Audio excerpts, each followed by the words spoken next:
Jeg står her med vores Livorno elpejs, som er en lille model af vores elpejsesortiment, som egner sig til mindre områder, som for eksempel en udestue, hvor man ønsker lidt hygge og lidt varme.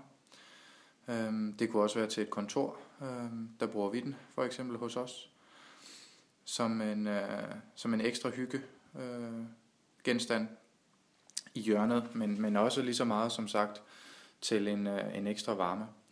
Man kan åbne lidt her for pejsen for at give lidt ekstra rummelighed, og man kan også lukke til, som I så før.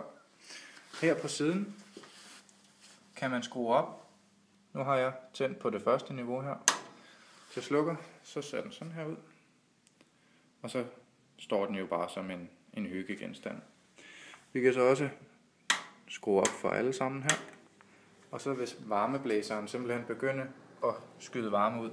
Og det foregår hernede i bunden, hvor vi får varmen fra pejsen.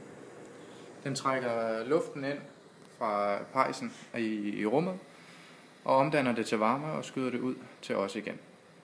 Og pejsen varmer i den nye model her, afgiver en 1000 til 2000 kW. Den ældre model afgav 1000, men de har simpelthen lavet en større udvidet varmeafgivelse på pejsen på den nye model her.